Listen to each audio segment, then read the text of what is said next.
Gentlemen, welcome back. Nick's in the dark here. 369. Over the next three segments, I'll explain the relationship between mimetic rivalry and sexual market value. How does mimetic rivalry impact a male three, a male six, a male nine?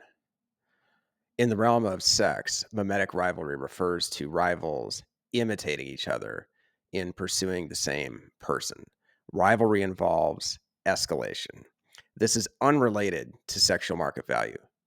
If a man acquires higher status or better looks, or a woman acquires better looks, that is work they do on themselves to improve their sexual market value. Desire is about behavior, how people relate to one another.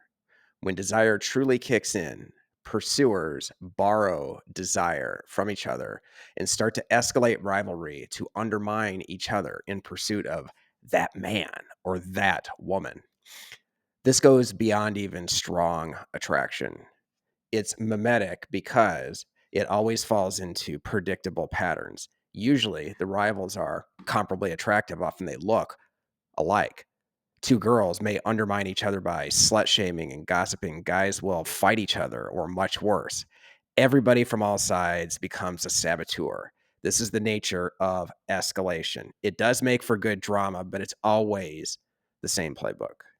And everyone is copying off of each other. Mean girls, violent boys. Sexual market value is distinct. There are some outlier exceptions that blur into desire, but it's a static concept.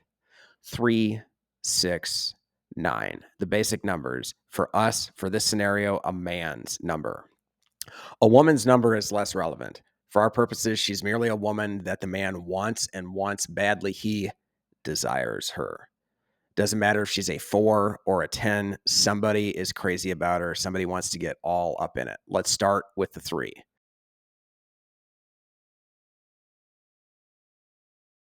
For you male 3s out there, I've got bad news, terrible news, and calamitous news.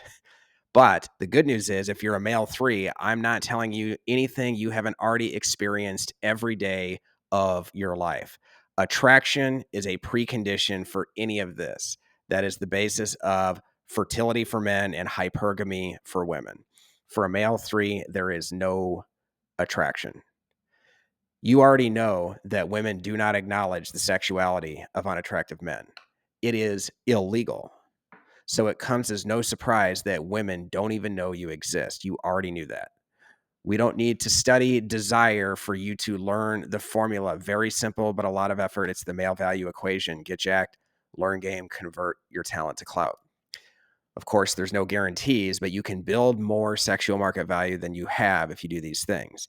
With rock bottom sexual market value, there will always be an internet-sized barrier between you and any woman that you desire. That's sexual market value. Mimetic rivalry has a different and more wide-ranging function in different ways.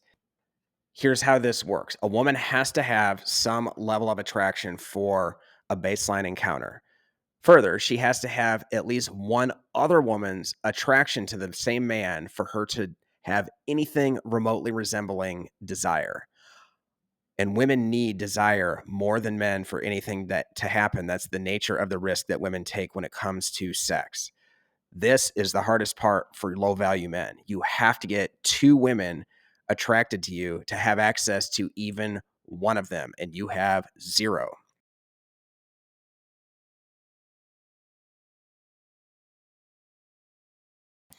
On the other side, your desire for her is probably fairly high no matter who she is. It's probably intense. Among the masses of invisible men, there is no shortage of desire for even marginally attractive women. That's the nature of male thirst. Thus, there's no shortage of male rivals.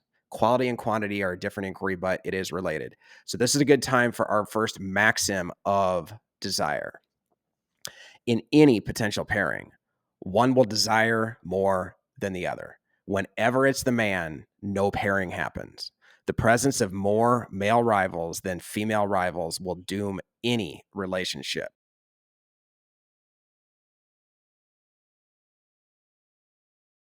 Imagine Gordon, the male 3, and Melissa, the female 5.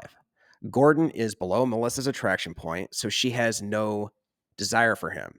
This is pure hypergamy.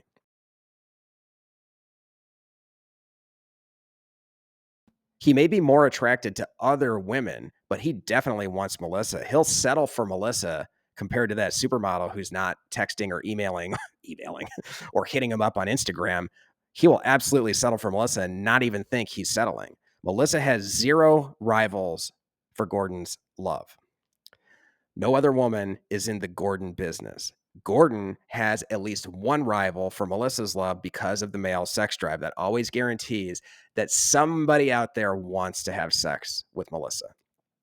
So this desire imbalance is all on the male side.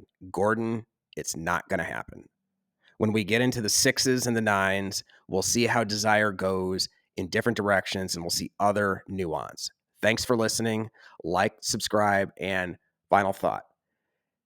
If you are familiar with the red pill, you will know that a lot of this is subjective. If Gordon can somehow demonstrate to Melissa that he doesn't actually desire her, she may reevaluate his sexual market value and wonder if she missed something. This is extremely difficult for men to do just on discipline alone. So one of the latent purposes of learning game is to avoid unforced errors of mimetic rivalry. A lot of guys who teach game believe that one of the purposes should be to manipulate circumstances to have mimetic rivalry work in your favor. As you know, on this channel, we never tell you what you should or shouldn't do. That is your decision. Having said that, it's worth knowing that manipulating circumstances in your favor is much harder than just getting better at male value combined with understanding mimetic rivalry. Take care.